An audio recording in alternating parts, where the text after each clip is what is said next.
લોકમત ન્યૂઝમાં આપનું સ્વાગત છે। વડોદરા શહેરની નવી કલેક્ટર કચેરી ખાતે જિલ્લા સંકલન સમિતિની બેઠક યોજાઈ હતી, જેમાં જિલ્લાના વિકાસ કાર્યો અને જનસમસ્યાઓ પર મહત્વપૂર્ણ ચર્ચા કરવામાં આવી। આ બેઠકમાં વાઘોડિયા વિધાનસભાના ધારાસભ્ય ધર્મેન્દ્રસિંહ બાપુ, ડભોઈ વિધાનસભાના ધારાસભ્ય શૈલેષ મહેતા તેમજ પાદરા વિધાનસભાના ધારાસભ્ય ચેતનસિંહ ઝાલા ખાસ ઉપસ્થિત રહ્યા હતા। તે ઉપરાંત જિલ્લા વિકાસ અધિકારી મમતા હિરપરા અને અધિક કલેક્ટર ભરત પટેલ સહિત તમામ વિભાગોના અધિકારીઓ હાજર રહ્યા હતા। બેઠક દરમિયાન ડભોઈ વિસ્તારના પ્રશ્નોને લઈને ધારાસભ્ય દ્વારા વિગતવાર રજૂઆત કરવામાં આવી, જ્યારે પાદરા વિસ્તારના મુદ્દાઓ અંગે પણ મહત્વપૂર્ણ ચર્ચા થઈ। તે જ રીતે વાઘોડિયા વિસ્તારના પ્રશ્નોને લઈને પણ રજૂઆત કરવામાં આવી હતી અને અધિકારીઓએ તાત્કાલિક નિવારણ માટે જરૂરી સૂચનાઓ આપી હતી। જિલ્લા વિકાસ અને લોકોની સુવિધાઓને વધુ મજબૂત બનાવવા માટે આ બેઠક મહત્વપૂર્ણ સાબિત થઈ રહી છે।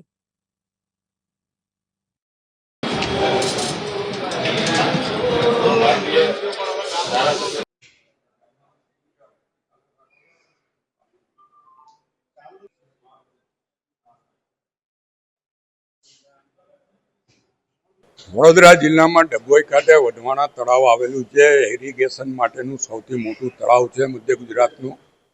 એની જે કેનાલો છે એ કેનાલો રિપેરિંગનું કામ ઇરિગેશન ડિપાર્ટમેન્ટે લીધું હોય, ખેડૂતોને જાણકારી ના હોય, ખેડૂતોને પાણીમાં તકલીફ થતી હોય, આનું ધ્યાન દોર્યું છે કે ખેડૂતોને જાણકારી કર્યા પછી જ આવા પાણીના સપ્લાય બંધ કરવા અને ખેડૂતોની મુશ્કેલીઓ ધ્યાન પર લેવી। સાથે જે કામગીરી હાથ પર લીધી છે બહુ ધીમી ગતિએ ચાલતી હોય, તાત્કાલિક એ કામગીરી પૂરી કરવી, એ લોકોએ અઠવાડિયામાં કામગીરી પૂરી કરવાની।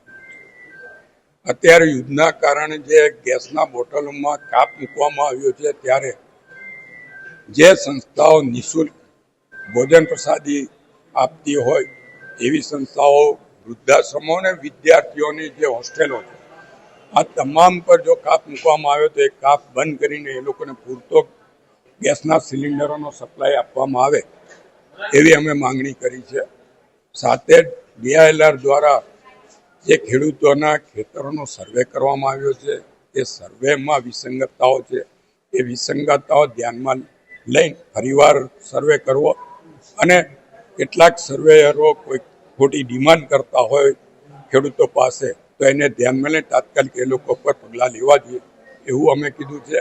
જિલ્લા પંચાયતના આરોગ્ય ડિપાર્ટમેન્ટ દ્વારા જે ખરીદીઓ કરવામાં આવે છે એમાં પણ ભાવમાં મોટી વિસંગતતાઓ હોય, એના બાબતનું ધ્યાન દોર્યું છે। એમાં ખાસ કરીને મેડિકલ બેડની જે ફરિયાદ આવી છે અમારી પાસે 75,000નો એક બેડ, તો એ બેડની તમામ વિગતો માંગી છે, કોને કોને આપ્યા છે, કેટલામાં લીધા છે, એની ટેકનિકલ બાબતો, એ બાબતની અધૂરી માહિતી આવી હોવાથી અમે ફરીવાર એ વિગતો માંગી છે અને આવતી સંકલન પહેલા બધા જ જવાબો મળશે એવી અમને ખાતરી આપી। સંકલન સમિતિની બેઠકમાં મુખ્ય પ્રશ્નોમાં સમિયાલા ચાંસદને જોડતો વેસ્ટર્ન બાયપાસ કે જેનું સંપાદન 2002માં કરવામાં આવ્યું હતું, પરંતુ કેટલાક કારણોસર આ જોઈન્ટ મારવામાં આવેલો નહોતો, જેથી કરીને ગઈ મિટિંગમાં પણ મારો પ્રશ્ન હતો।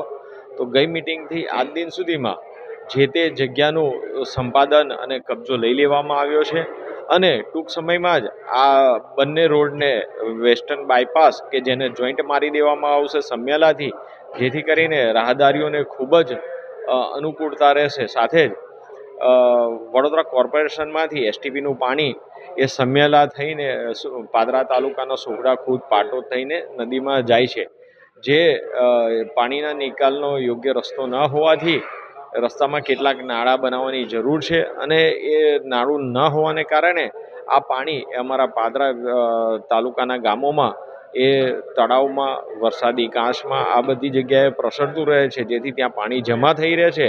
તો આ યોગ્ય નિકાલ કરવા માટે નાળા બનાવવા માટેની મારી રજૂઆત હતી। તો ઘણા સમયથી બાજવા ગામની માંગ છે, એ હજી સુધી લાઇટો નાખવામાં નથી આવી, એટલે વહેલામાં વહેલી તકે એ બ્રિજ ઉપર લાઇટો નાખી અને એમના નાના મોટા જે એક્સિડન્ટનો ભય છે એ ભય દૂર થાય અને વહેલી તકે બાજવા બ્રિજ ઉપર લાઇટો નાખવામાં આવે। બાજવા ગામની બંને ખૂબ સૌરાષ્ટ્ર સોસાયટીની બાજુમાં આવેલી મોટી ટાંકીઓ જે જર્જરિત છે અને એની આજુમાં જ આંગણવાડી આવેલી છે, આંગણવાડી શિફ્ટ કરવાનો તો એ લોકોએ ઓર્ડર કરી દીધો છે, પણ આ જર્જરિત ટાંકી ઉતારીને વહેલામાં વહેલી તકે નવું કામ ચાલુ થાય। નંદેસરીની અંદર ઘણા સમયથી લોકોને એર પોલ્યુશનનો પ્રશ્ન છે. વારંવાર રજૂઆતો આવવા છતાં એર પોલ્યુશન ખૂબ મોટા પ્રમાણમાં લોકો શ્વાસ ના લઈ શકે એવા ઝેરી ગેસનું ખૂબ ફરિયાદો હતી. એની પણ આજે રજૂઆત કરવામાં આવી છે. પછી વાઘોડિયા વિધાનસભાની અંદર તમામ બસ સ્ટેન્ડો જર્જરિત છે. જે બસ સ્ટેન્ડોને વહેલી તકે નવા બનાવીને લોક ઉપયોગી થાય એ માટેની પણ મારી આજની રજૂઆત હતી. બીજું, મહીસાગરનો 150 કરોડ રૂપિયાનો જૂથ 52 ગામ જૂથ પાણી પુરવઠાની યોજના જે છે એ યોજનાની અંદર પાણી લોકોને ડોળું મળે છે, સ્મેલ આવે છે, એના કારણે લોકો પીતા નથી. એટલે આજે નવો ફ્રેન્ચવેલ બનાવવાની દરખાસ્ત કરી અને સરકારની અંદર વહેલામાં વહેલી તકે મૂકવામાં આવે, જેથી કરીને આ 52 ગામ જે છે એ 52 ગામ જે અત્યારે પાણી નથી પીતા એ પાણી ઉપયોગ કરી શકે એ માટે તેને વહેલી દરખાસ્ત ગાંધીનગર મોકલી આપે અને વહેલામાં વહેલા ફ્રેન્ચવેલનું કામ ચાલુ થાય. આ બધા પ્રશ્નો આજના જૂના પ્રશ્નોમાં એવું છે કે ભાઈ સ્નાઇડર કંપની અમારું જે જૂથ પંચાયત કોટંબી એની અંદર ગામની વચ્ચોવચ્ચ જે પોલ નાખવામાં આવ્યો છે એ પોલ હજી સુધી હટાયો નથી. 6 મહિના જૂની રજૂઆત છે. એટલે વહેલામાં વહેલી તકે આ પોલનું હટાવી અને ગ્રામજનોને જે રસ્તામાં મુશ્કેલી પડે છે એ મુશ્કેલી દૂર કરવાની આજે રજૂઆત હતી. એની અંદર પણ હજી લોકોએ 1 મહિનાનો ટાઈમ માગ્યો છે.